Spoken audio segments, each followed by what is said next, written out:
Magandang umaga po mga kabakyard.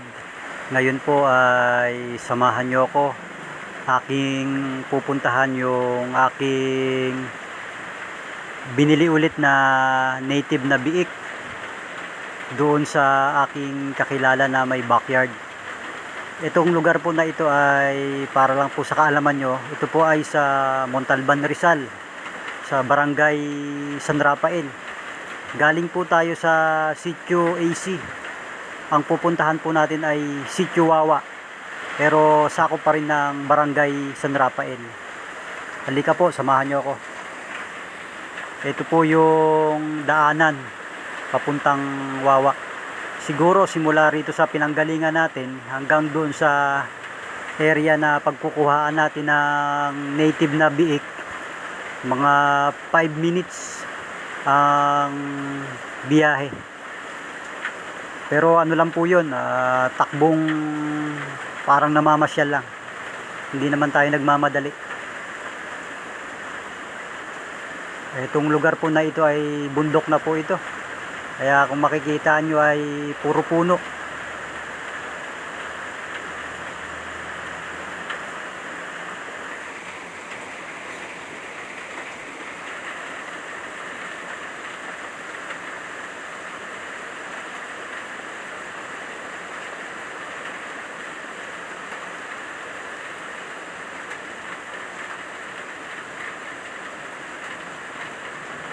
Nasa Sitio Tabak na tayo. Ang sunod na sitio nito ay Sitio EE.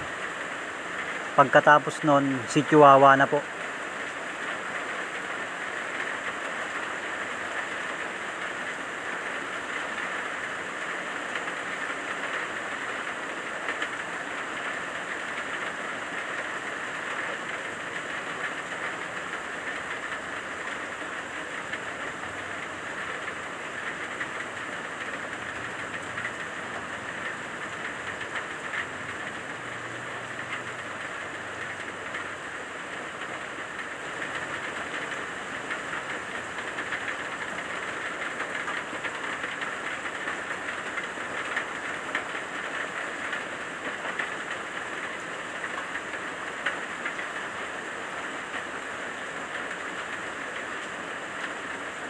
Ito na yung Sitio EE.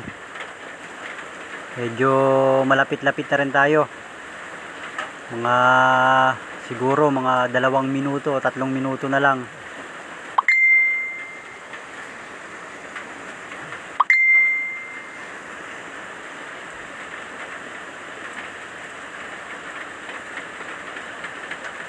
Medyo masama rin yung panahon ngayon.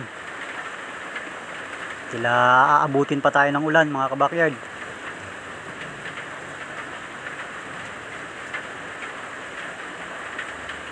Maambon na.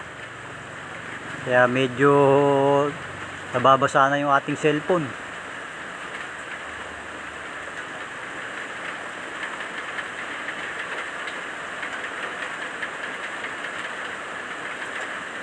Malapit na tayo sa Sitio Wawa.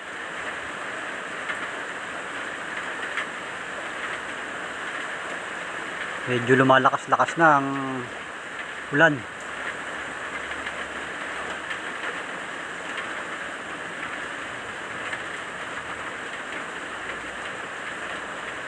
Kung natatanaw nyo yan, yung dalawang bundok na yan, yun po yung Sitio Wawa. Yun yung dinadayo po ng mga turista dito sa lugar namin.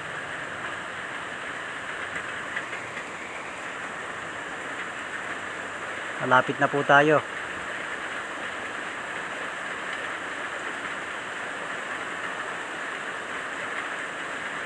Ito po ay Sitio Wawa na po ito.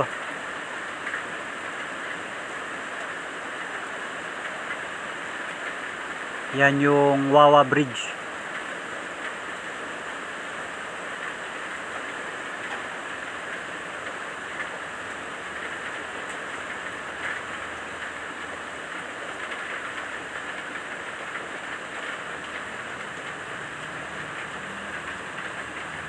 Lakas na ang ulan mga kabakyard. Ito at malapit na tayo dun sa ating pupuntahan na may backyard na mga native pigs.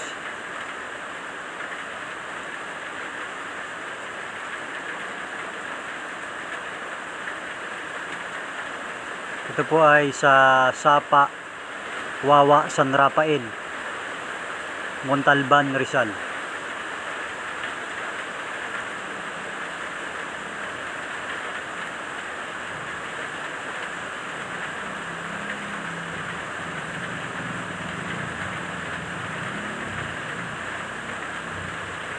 Ito po, at ngayon nandito na tayo. Yan po yung bahay nung ating kukuhaan ng biik na aking binili.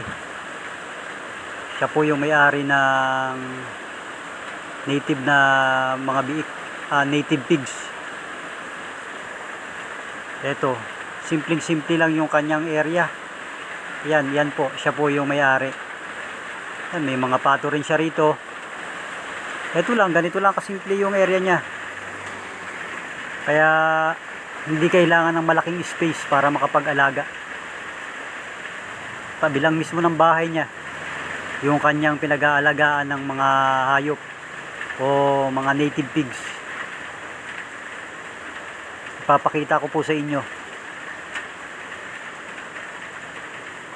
Ito naman yung kanyang mga alaga na mga pato.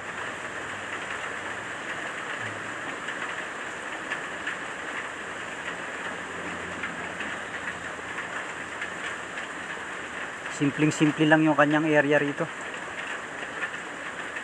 Ito po, at pupuntahan na natin yung kanyang pwesto na pinag-aalagaan ng mga baboy.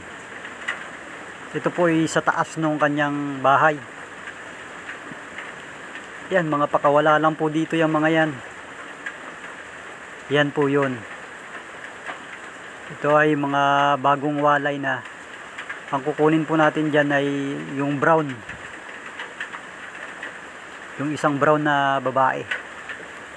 Future breeder din natin. Gagawin nating inahin para mas dumami yung ating mga alaga.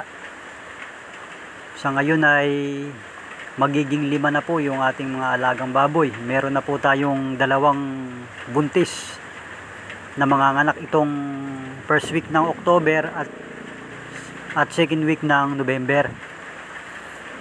Kaya siguro by next year dadami na rin yung ating mga alaga. Ito, at pipiliin na natin yung ating kukuning na native na biik na gagawin nating future na inahin.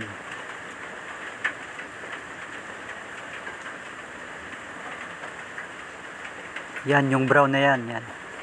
Yung may batik na itim sa paa. Ito yung nauna. Ito, yan. Yan po yung ating kukunin.